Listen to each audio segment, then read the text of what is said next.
आज के इस कार्यक्रम में मेरे साथ मंच पर उपस्थित श्रीमान मनोहर लाल खट्टर जी, मोदी जी की मंत्रिपरिषद में मेरे साथी, हरियाणा के भूतपूर्व मुख्यमंत्री, राज्यसभा के सांसद श्रीमान कार्तिकेय शर्मा जी, श्रीमती प्रिया साहिगल और आज के कार्यक्रम की एक प्रकार से उत्सव मूर्ति डॉक्टर ऐश्वर्या पंडित जी, जिन्होंने ये संकलन करने का काम किया है।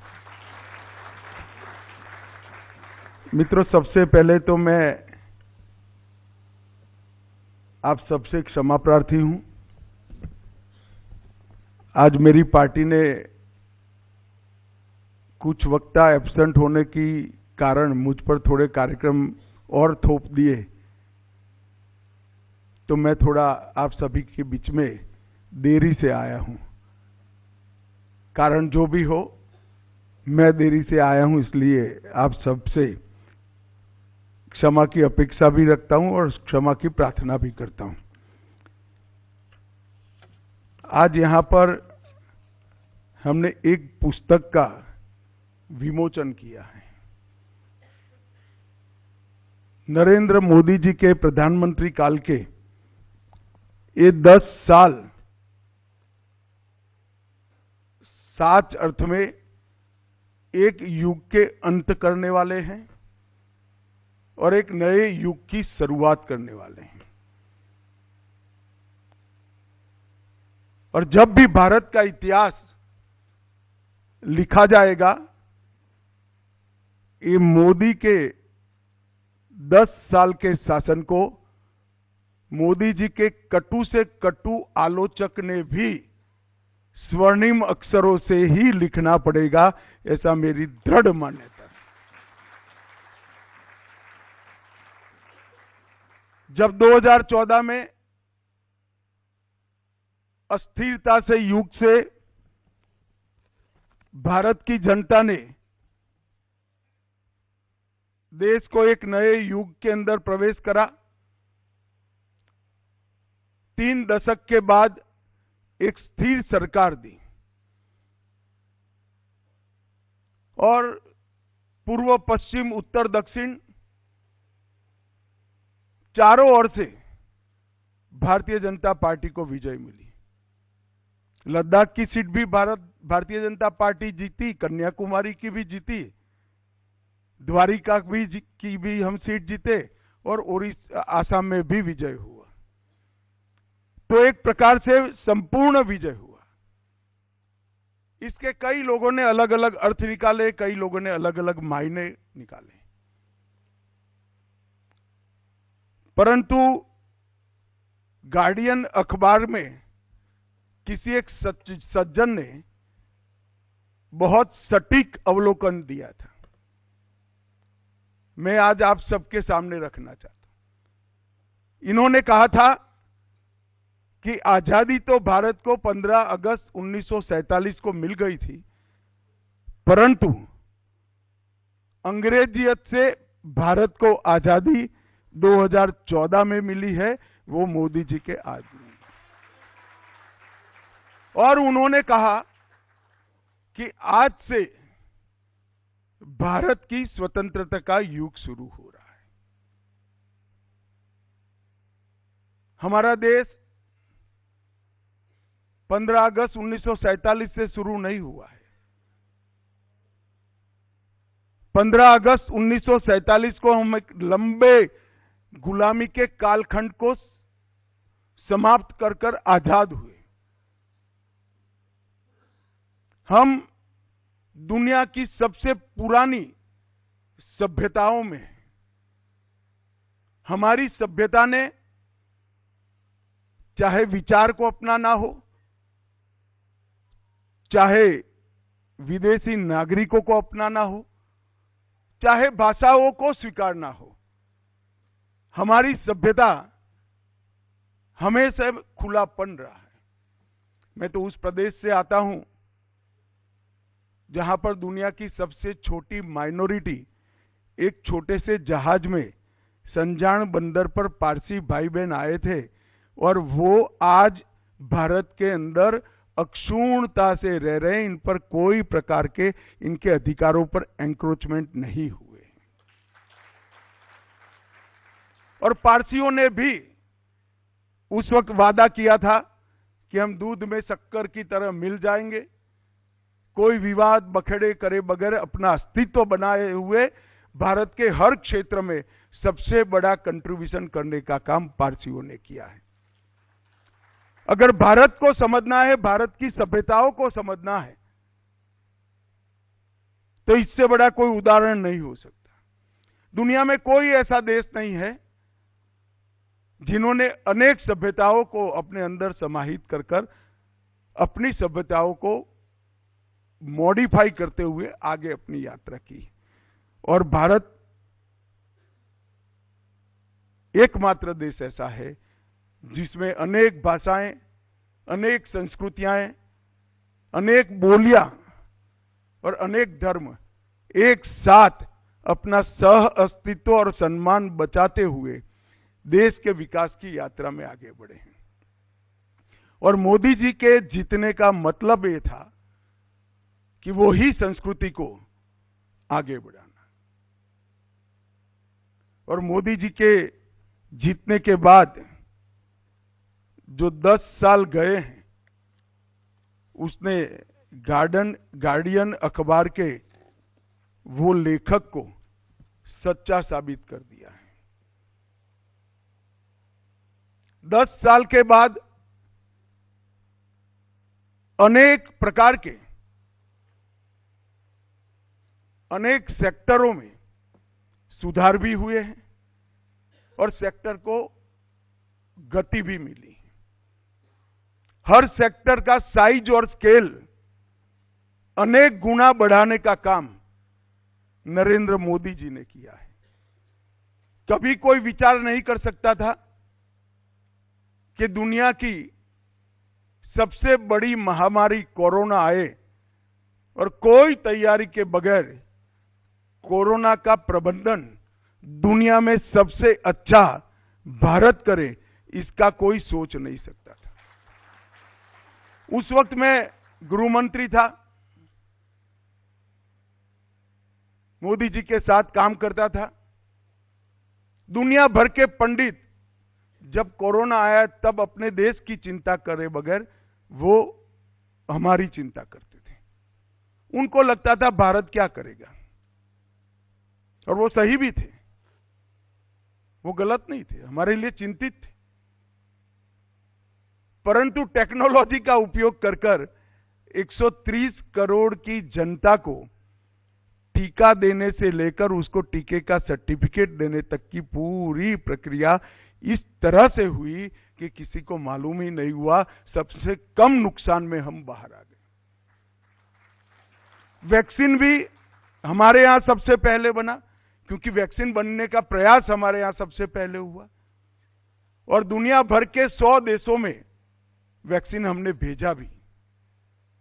और हमारा जो उपनिषदों का वाक्य है कि संकुचित विचार नहीं होना चाहिए, वसुधैव कुटुंबकम, पूरे देश को अपना परिवार मानना चाहिए, पूरी दुनिया को अपना परिवार मानना चाहिए, उसको भी चरितार्थ करने का काम नरेंद्र मोदी शासन ने किया।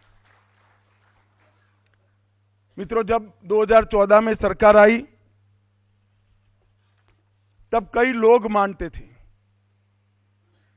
कि एक एक्सपेरिमेंट है नरेंद्र मोदी, मगर मैं आज कह सकता हूं भारत के अब तक के आजादी के बाद के इतिहास में और नजदीक के इतिहास में करीब करीब 150 साल के इतिहास को 3 हिस्सों में भविष्य में बांटा जाएगा। आजादी के पहले का भारत और आजादी के बाद का भारत, एक हिस्सा। दूसरा, इमरजेंसी के आपातकाल के बाद का भारत और आपातकाल के पहले का भारत।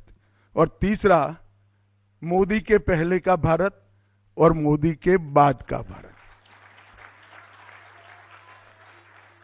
कोई भी इतिहासकार कितना भी क्रूर होगा, कितना भी बायस होगा, मगर ये 3 डिवीजनों को वो पार नहीं कर पाएगा, इतना मुझे विश्वास है, क्योंकि अंततोगत्वा उसको भी स्वीकृति की चाह होती है।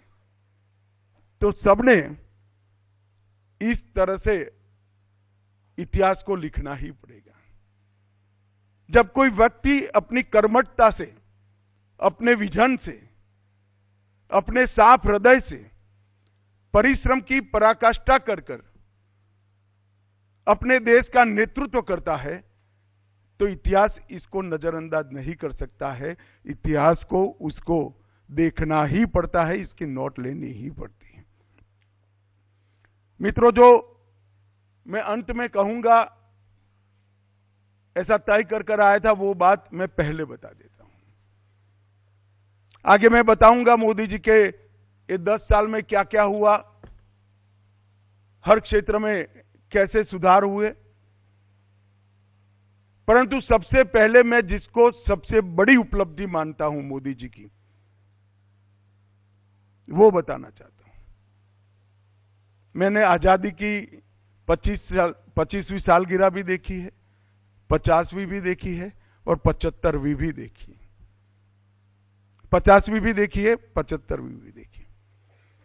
25वीं को मैंने 75वीं मनाने का जब शुरुआत हुआ, तब उसको हम स्टडी कर रहे थे। ये 50 साल में अंतर देखिए। आजादी की 25वीं सालगिरह मतलब सिल्वर जुबली जब मनाए, तब स्कूलों में कार्यक्रम हुए, पंचायतों में हुए, सरकारी भवनों में हुए और दूसरे दिन से देश चलने लगा।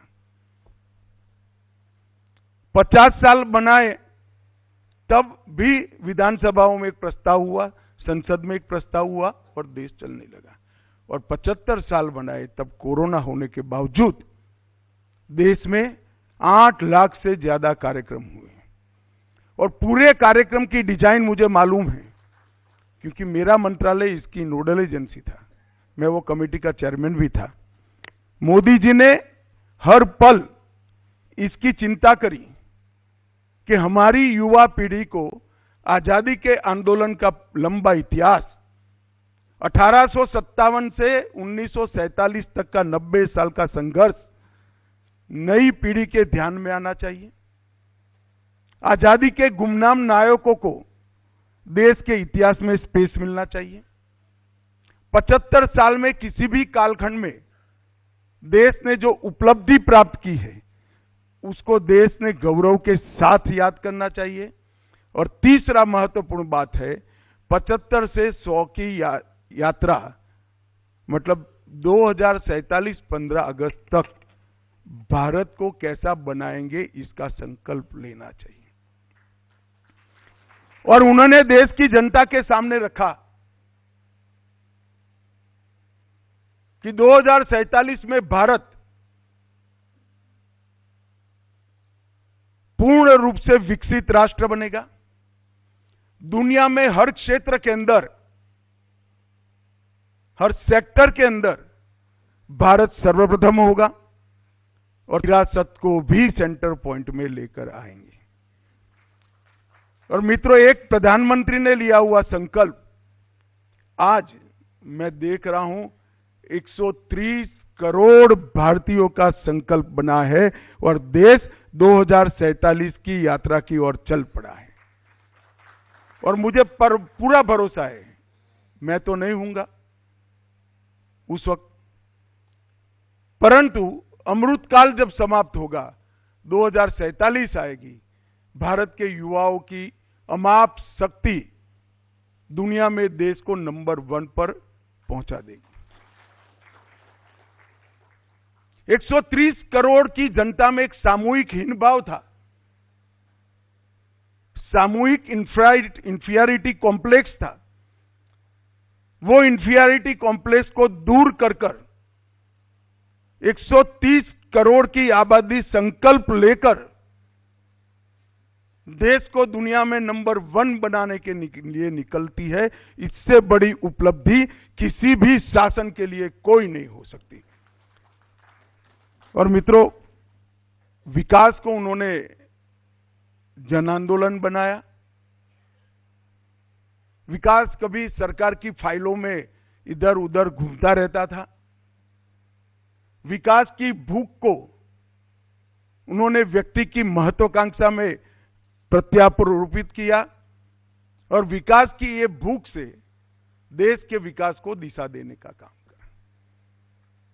अगर 130 करोड़ लोग एक कदम चलते हैं तो देखने में तो ऐसा लगता है कि एक कदम चले हैं, मगर 130 करोड़ लोग एक दिशा में एक साथ एक कदम चलते हैं तो देश 130 करोड़ कदम आगे बढ़ता है। इसको नरेंद्र मोदी ने पहचाना और मैं अचंभित हो गया था जब उन्होंने जनता कर्फ्यू का ऐलान किया।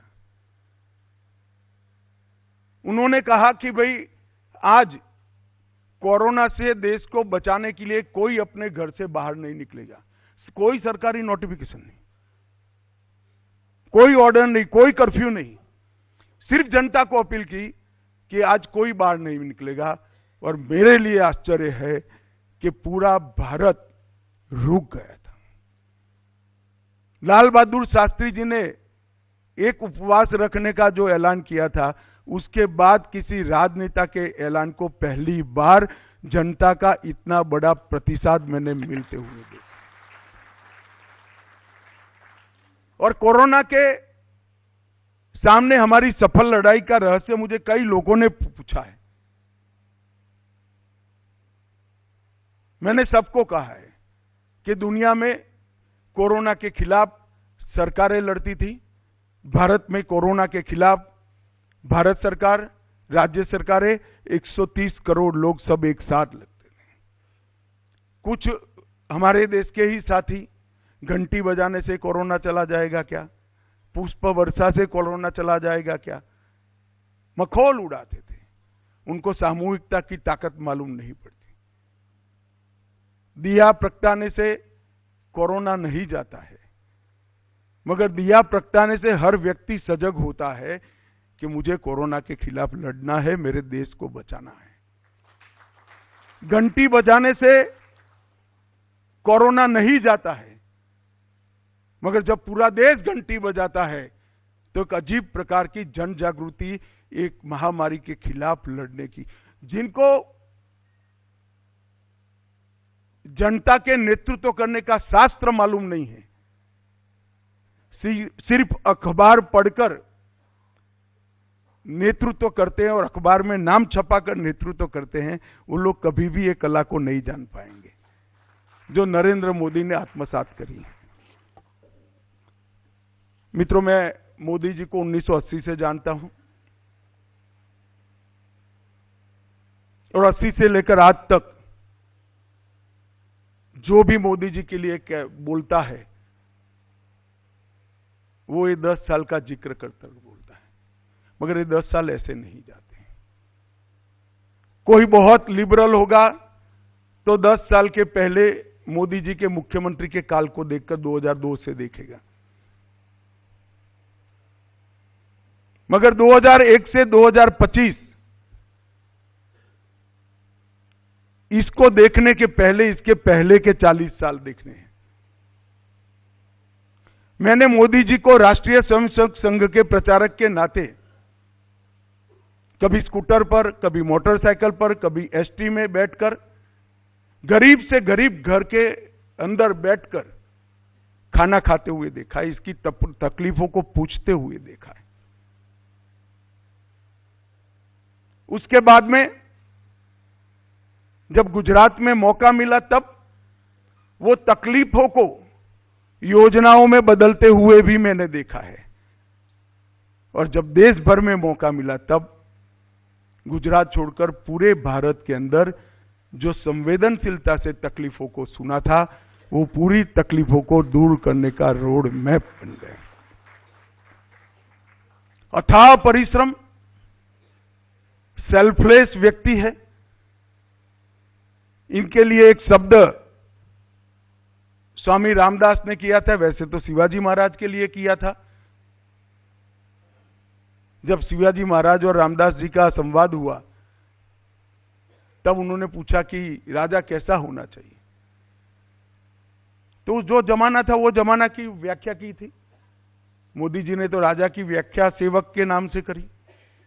उस जमाने की व्याख्या थी कि राजा स्वामी होता है, मगर उपभोग शून्य स्वामी बनना चाहिए।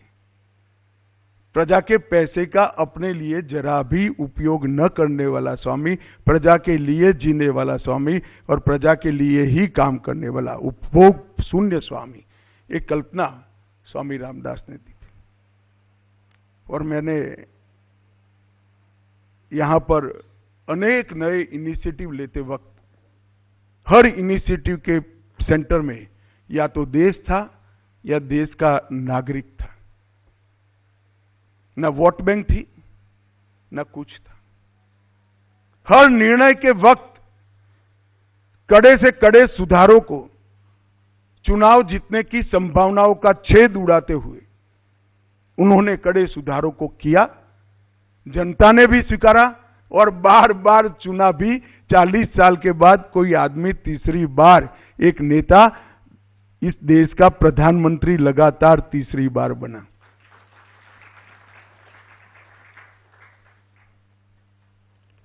तो एक प्रकार से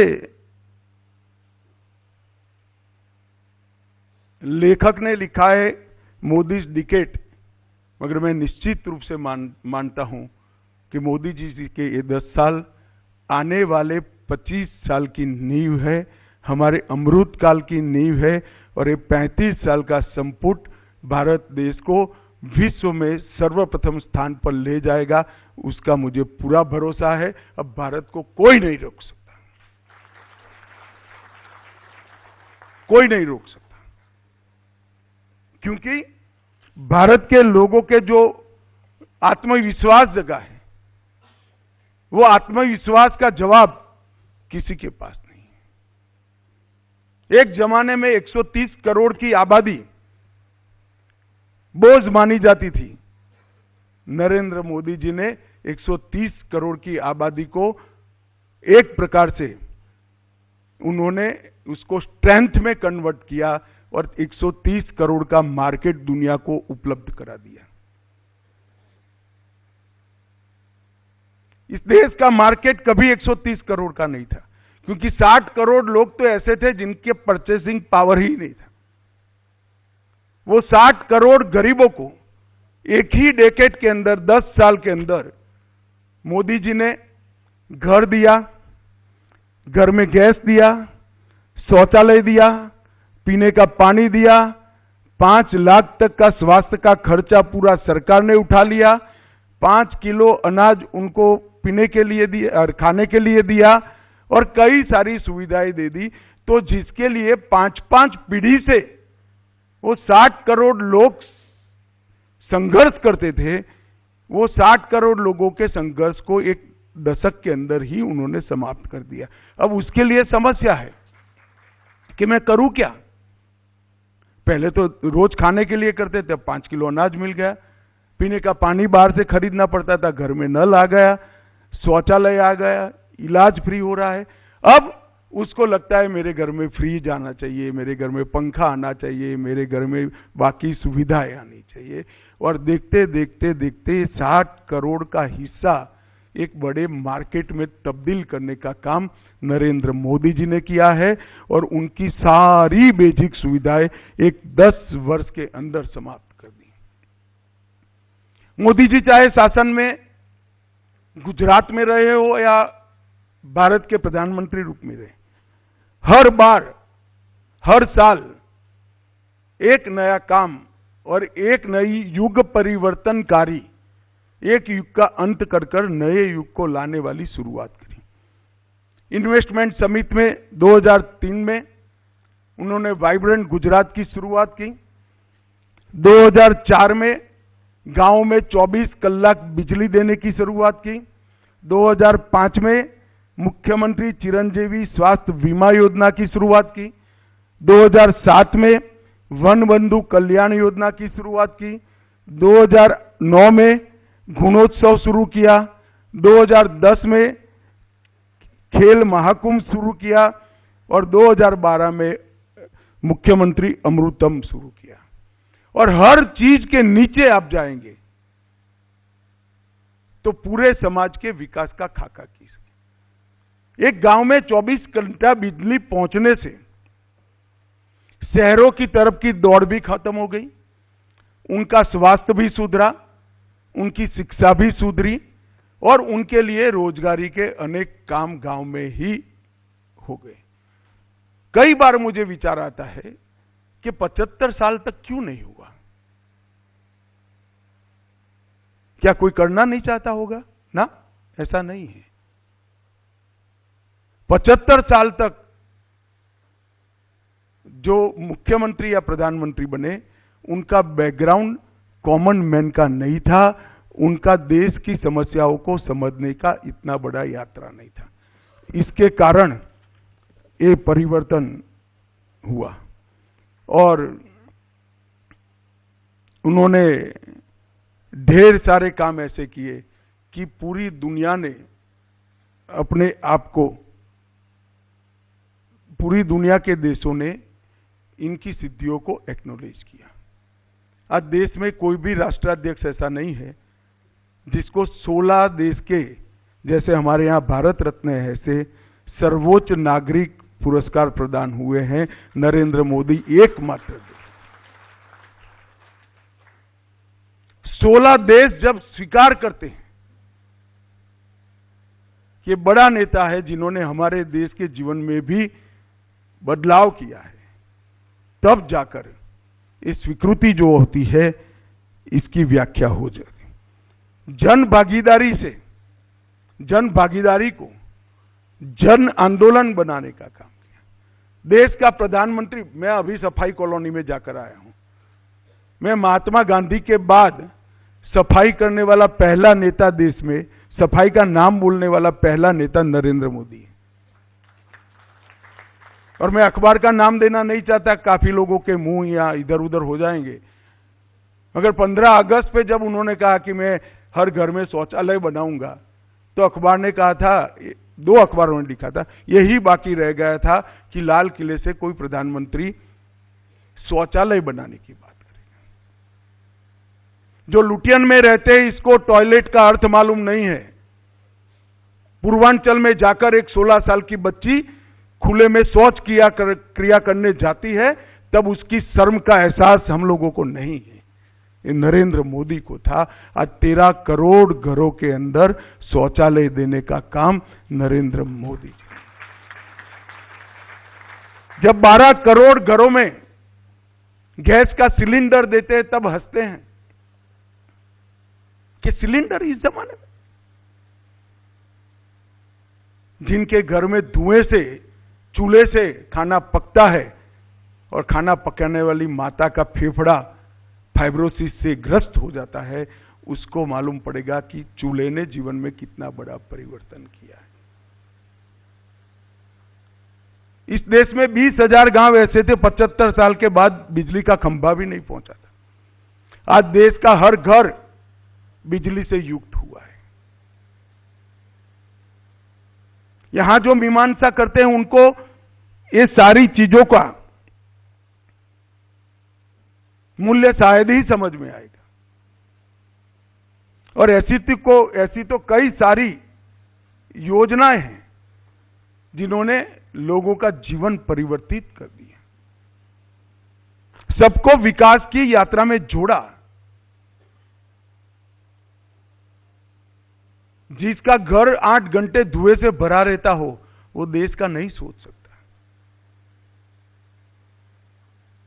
जिसके पास अपने स्वास्थ्य की ही व्यवस्था न हो, वो देश के स्वास्थ्य की चिंता नहीं कर सकता। जिस बच्ची के पास टॉयलेट ही न हो, वो बच्ची कलेक्टर या डीडीओ बनने का स्वप्न नहीं देख सकती है।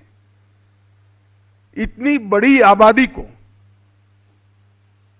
हमने उनके भाग्य पर छोड़ा था। और 2014 में मोदी जी के आने के बाद ढेर सारे परिवर्तन हुए और वो परिवर्तनों ने देश को आगे बढ़ाया।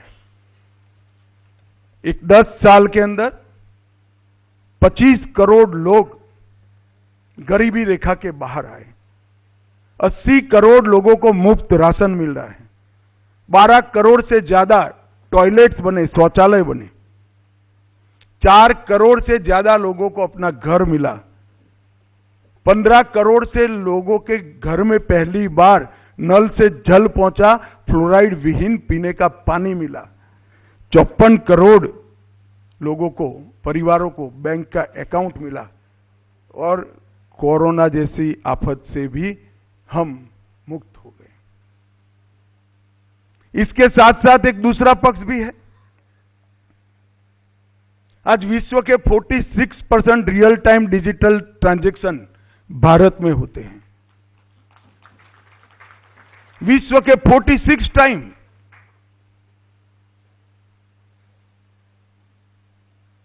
और हमारे यहां, मैं आज भी मेरे कॉन्स्टिट्यूएंसी में जाता हूं, सब्जी बेचने वाली आती है, वो मेरी पत्नी को पूछती है, भाभी जी मोबाइल वाला नहीं है, मोबाइल से दे दो ना।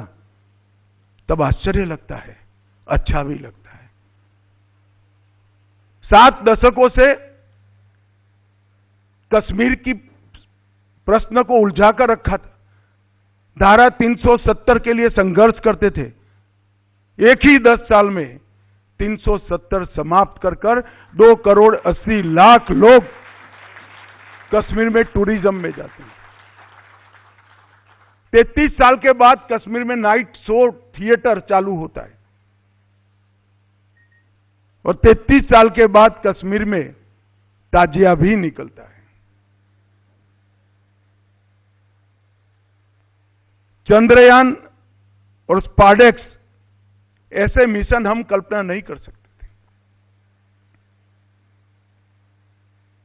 ये यही 10 साल में हुआ। और जब चंद्रमा के साउथ पोल का नाम शिव शक्ति पॉइंट रखा जाता है, तो शिव शक्ति पर देश दुनिया भर से 1 करोड़ से ज्यादा सर्च होते हैं। तब मालूम पड़ता है कि भारत की ताकत कितनी बड़ी है।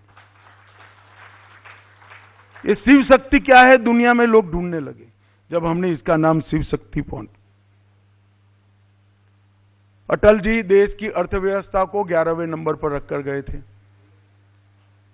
फिर एक अर्थशास्त्री प्रधानमंत्री जी आए, इन्होंने एक बड़ा अच्छा काम किया। 11वें नंबर से 12वें नंबर पर नहीं ले गए, 11वें नंबर पर संभाल कर रखा। 10 साल उनको भी मिले, 11 से 10 नंबर भी नहीं हुआ। और मोदी जी का बड़ा मजाक बनाया जाता था, देश की इकोनॉमी का क्या होगा। मोदी जी ने 10 साल में 11वें नंबर से 5वें नंबर पर ला दिया। और इतने बड़े सांभ्रांत वर्ग अभी ताली बजाकर आनंद व्यक्त करता है। आपकी अपेक्षा है, भूख बहुत कम है। लिख कर रखिएगा, 2027 में हम दुनिया की 3रे नंबर की अर्थव्यवस्था बनेंगे। ये परिवर्तन भी हमने करा है। 10 साल में से 8 साल दुनिया की सबसे तेजी से बढ़ने वाली अर्थव्यवस्था हम बने। रिकॉर्ड एफडीआई यही 10 साल में आया।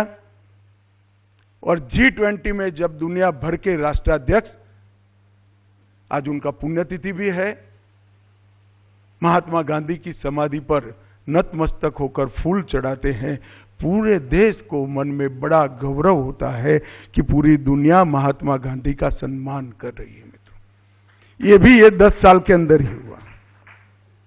ये 10 साल के पहले इस देश को पॉलिसी पैरालिसिस के नाम से जाना जाता था, अब पॉलिटिक्स ऑफ परफॉर्मेंस के नाम से जाना जाता है। ये 10 साल के अंदर जातिवाद, परिवारवाद और तुष्टीकरण, ये 3 नासूर हमारे लोकतंत्र को समाप्त कर दिए थे। जातिवाद, परिवारवाद और तुष्टीकरण। मोदी जी ने 10 साल में पॉलिटिक्स ऑफ परफॉर्मेंस को एस्टैब्लिश करने की इतनी नीतियां बनाई कि आज पूरी दुनिया भारत के अंदर उत्पादन करने के लिए लालायित हो गई है। नीतियों में स्पष्टता है, नीतियां सातत्यपूर्ण है और नीतियां लंबे कालखंड की भी है। पॉलिसी पैरालिसिस हुआ ऐसा कहने वाले देश के अंदर आज ये परिवर्तन आया है और फ्रेजाइल 5 से टॉप 5 पर पहुंचाने का काम भी इस 10 साल के अंदर ही है। डबल डिजिट इन्फ्लेशन का देश माना जाता था, आज G20 में सबसे बड़ा जीडीपी वाला देश भारत है। ये परिवर्तन यही 10 साल में हुआ और सबसे बड़ी बात हुई कि भारत के गौरव का पुनर्जागरण किया। हमारे एक बहुत बड़े नेता थे, मैं जब 2010 में यहां पर आया तब मेरे कमरे में, गुजरात भवन में रहता था, मेरे कमरे पर आए थे। आज वो नहीं रहे, मेरे अच्छे मित्र भी थे, मेरे मार्गदर्शक भी थे। तब मेरी हिंदी बरोबर नहीं थी, तो एक हिंदी अखबार के पहले पेज का गुजराती में अनुवाद हर रोज एक बार करता था, मेरी हिंदी ठीक करने के लिए। अचानक वो आए तो मैं तो वो काम कर रहा था, तो उन्होंने कहा कि अमित इतनी मेहनत कर रहे हो, अंग्रेजी क्यों नहीं सीखते हो? मैं को क्यों सीखूं मैं अंग्रेजी? मैं हिंदी सीखूंगा, अंग्रेजी में पढ़ लेता हूं, जानता हूं, सुन लेता हूं। जिसको मुझे सुनना है वो हिंदी सीखेगा। और आज देश की भाषाओं को प्रस्तावित करने का काम इस देश के नेता नरेंद्र मोदी जी ने किया। विश्व के बड़े से बड़े मंच पर जाकर जब मोदी जी हिंदी में भाषण देते हैं, 130 करोड़ भारतीयों की छाती गज गज फूल जाती है। भारत कभी कोई भाषा का विरोध नहीं करता, मगर भाषा बुद्धिमत्ता का परिचायक नहीं है। भाषा ये अभिव्यक्ति है। भाषा और आईक्यू का कोई लेन देन नहीं है।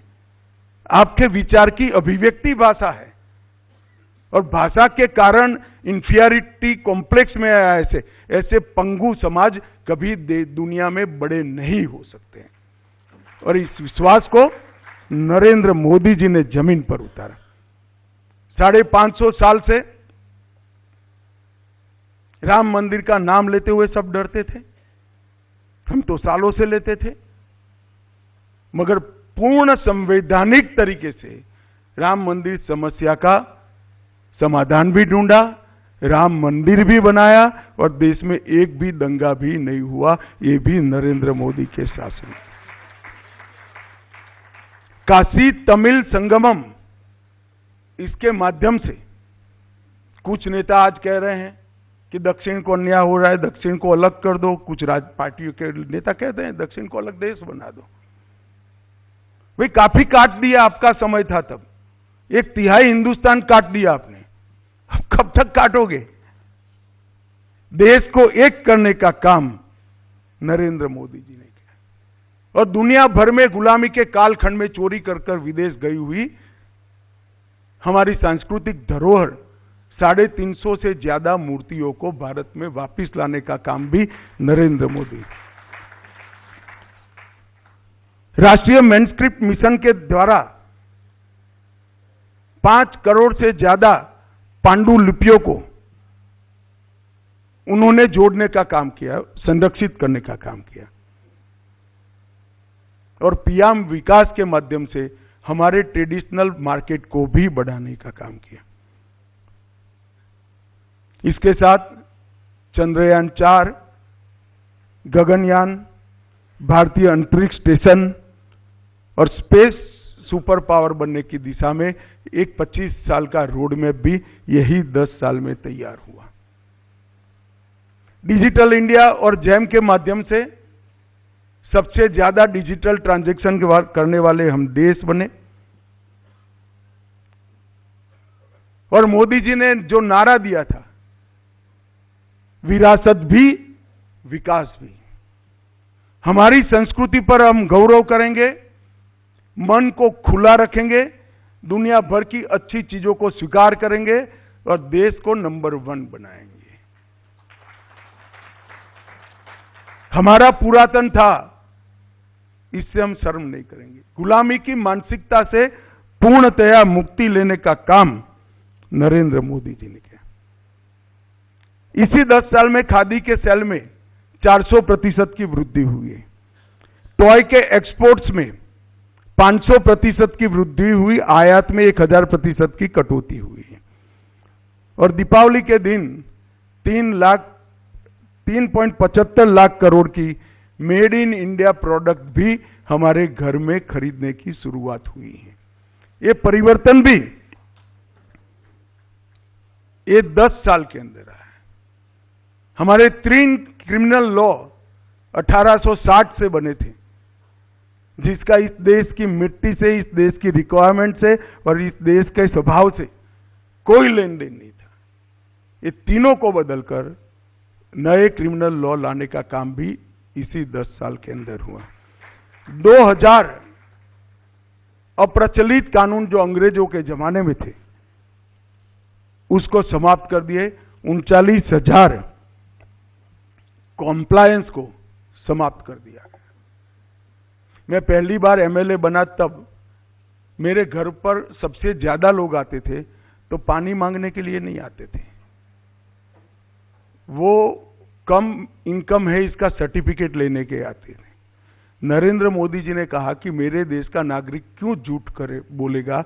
उन्होंने सेल्फ सर्टिफिकेशन की व्यवस्था कर दी। बच्चे का पिता ही कहेगा कि मैं मेरी इनकम कम है तो कर दो सर्टिफाइड। ये नए युग की शुरुआत है। और मित्रों, पहली बार मातृशक्ति का 33% आरक्षण देश की विधानसभाओं में और लोकसभा में यही हुआ। जय जवान जय किसान के साथ ये दोनों के महत्व को जरा भी कम करे बगैर जय विज्ञान और जय अनुसंधान जोड़कर रिसर्च एंड डेवलपमेंट के क्षेत्र में भारत को टॉप पर ले जाने का काम किया और कई सारी इमर्जिंग इकोनॉमी को गति देने वाली गतिविधियों को भारत उसका फाउंडर कंट्री बने, इसके लिए काम किया। चाहे ग्रीन एनर्जी हो, ग्रीन हाइड्रोजन हो, इलेक्ट्रिक व्हीकल हो, अंतरिक्ष हो, डिफेंस का उत्पादन हो, ये सारी चीजें, सेमीकंडक्टर हो, आने वाले 25 साल तक भारत को आर्थिक रूप से गतिविधि देने का काम किया और कई सारे बदलाव हुए। आज भारत विश्व में 60%, 60% और हर 2 में से 1 वैक्सीन अगर कोई सप्लाई करता है तो हमारा भारत करता है। ये छोटी उपलब्धि नहीं है 10 साल में। मैन्युफैक्चरिंग में भारत का आज विश्व में दूसरा नंबर हुआ है और ढेर सारे नए defence production, infrastructure, ease of doing business और कई प्रकार के प्रशासनिक सुधार उसमें किए हैं। इसका परिणाम है कि 9 चीजें ऐसी है जिसमें भारत विश्व में 1 नंबर है, 11 चीजें ऐसी है जिसमें भारत विश्व में दूसरे नंबर है और 9 चीजें ऐसी है जिसमें भारत विश्व में तीसरे नंबर पर आया है। पहला, दूसरा, तीसरा मिलकर 2014 में 5 चीजें भी नहीं थी। ये जो मैंने कहा ना, साइज और स्केल दोनों का परिवर्तन करने का काम नरेंद्र मोदी जी ने किया है। और सबसे बड़ी बात, 12 लाख करोड़ के घपले, घोटाले, भ्रष्टाचार वाली सरकार की लेगेसी से बाहर आकर एक भी आरोप बगैर 11 साल तक नरेंद्र मोदी ने सरकार चलाई है। विपक्ष भी एक भी आरोप नहीं लगा और भारत के गौरव को, भारत के युवाओं को आत्मविश्वास जगाने का काम किया है। जिस प्रकार से स्टार्टअप बढ़े हैं वो बताता है कि हमने भारत के युवाओं का आत्मविश्वास जगा। इसीलिए पूरा विश्व इंडियाज मोमेंट की बात करता है और भारत में भविष्य देखने वाले दुनिया के देश बढ़ते ही जा रहे हैं।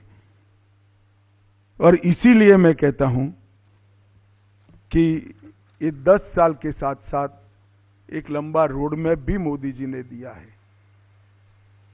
2025 में भारत का पहला क्रू मिशन गगनयान, 27 तक तीसरे बड़ी अर्थव्यवस्था बनना, 2030 तक $206 बिलियन ईवी मार्केट का टारगेट, 300 बिलियन डॉलर की बायो इकोनॉमी का टारगेट 2030 तक, 2 ट्रिलियन का एक्सपोर्ट का लक्ष्यांक, 2035 तक विश्व में अंतरिक्ष स्पेस में अंतरिक्ष स्टेशन स्थापित करना, 2036 में ओलंपिक की मेजबानी करना, 2040 पर मैन ऑन मून चंद्रमा पर मनुष्य पहुंचाने का मिशन, और 2047 में पूर्ण रूप से विकसित भारत का विजन। ये 10 वर्ष के नींव डालने का एक कार्यक्रम 25 साल बाद हमारे आजादी के लिए बलिदान देने वाले हमारे आजादी के सूरवीरों ने जो कल्पना करी थी, वो कल्पना का भारत होगा। हम पूर्ण रूप से विकसित भी होंगे, दुनिया में भारत का दबदबा भी होगा और पूर्ण रूप से भारतीय भी होंगे। इसका गारंटी नरेंद्र मोदी के इस 10 साल ने निश्चित किया। और नरेंद्र मोदी के 10 साल, ये पूरा विश्व भले 10 साल के रूप में देखा, मैंने ऊपर से देखा है सभी आर्टिकलों को, वो 10 साल को ही देख सकते हैं। जो वट वृक्ष का एक बीज होता है, उसको किसान ही जान सकता है कि वट वृक्ष का आयुष्य 500 साल का होता है और उसका जीवन भी 500 साल का होता है, और सबसे बड़ा वृक्ष विश्व में कोई है तो वट वृक्ष है। ये 10 साल भारत के लिए वट वृक्ष के बीज के समान है। आने वाली सदियों तक यहीं से पैर रखकर महान भारत की रचना होने वाली है। और विवेकानंद और श्री अरविंद ने जो कल्पना देखी थी कि भारत माता पोताने अपने संपूर्ण तेज के साथ दुनिया के सामने गौरव के साथ खड़ी होगी, वो दिन जरूर आएगा। शायद हम हो न हो, मगर ये प्रक्रिया का हम हिस्सा है। इसका कम से कम मुझे तो बहुत गौरव है, और ये मोदी जी के 10 साल ने किया है। आप सभी का धन्यवाद, वंदे मातरम।